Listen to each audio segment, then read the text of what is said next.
Sage reporting for Kalkine Media, and thank you for joining us. Please stay watching for the Morning Show stock report. The ASX200 index opened on a positive note on Monday, following companies made some announcements today on the ASX.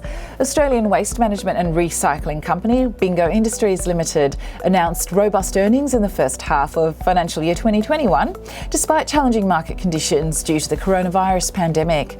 During the morning trading session today, its share price traded at $3.20 Australian, up 0.313%. The company reported an underlying EBITDA of 65.2 million Australian dollars and a strong cash conversion of 98.5%. The revenue was down by 3.1% to 241.1 million Australian dollars. Bingo declared an interim dividend of 1.5 cents. However, the company is expected group EBITDA margin to fall in financial year 2021 by nearly 200 to 300 BPS before rebounding to its longer-term target of 30%. Steel producer BlueScope Steel Ltd on Monday reported healthy profit and sales revenue in the first half of financial year 2021, after its all operating segments performed well amid robust volumes and improved steel spreads, the resurgence in the residential construction sector.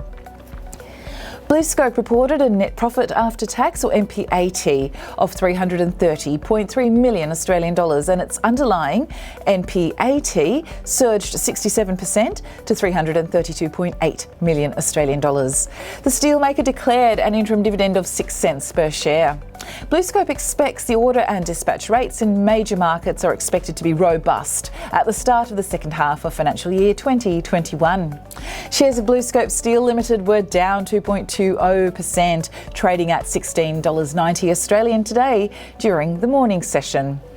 Medical cannabis products maker Kalkine Group Limited has reported a massive cyber attack in the first week of February, while making $3.6 million Australian dollar worth of payments to an overseas contractor. The funds were intercepted by an unknown third party in a complex cyber fraud effort. Coming out of the setback today, Kalkine Group has released half-yearly earnings and the business updates for the period ended 31st December 2020. The company reported net revenue sales of $1.08 million and an operating loss of 9.4 million Australian dollars. After today's financial announcement, Kalkine Group's share price is up 0.719%, traded at 0.70 Australian dollars in the morning trading session. Shares of outdoor advertising firm oOh!media up 12.12%, trading at $1.66 Australian in today's morning trading session. The strong recovery in revenue across key formats in quarter 4 of 2020 was reported in its full year 2020 financial results. Recovery has continued into 2021 as restrictions ease. The full year net loss attributable to shareholders of 35.7 million Australian dollars, and its revenue has fallen 34.3% to 426.5 million Australian dollars.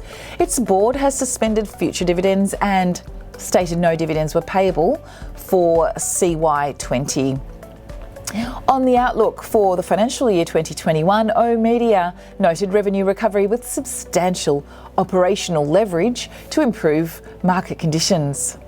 Bank of Queensland Limited announced a buying ME Bank, a digital lender owned by 26 industry pension funds, for 1.33 billion Australian dollars. The deal will double the size of the Brisbane-based regional bank's retail arm, taking deposits to more than 56 billion Australian dollars, and boost the division's contribution to earnings to more than 50% from 36%, Bank of Queensland said.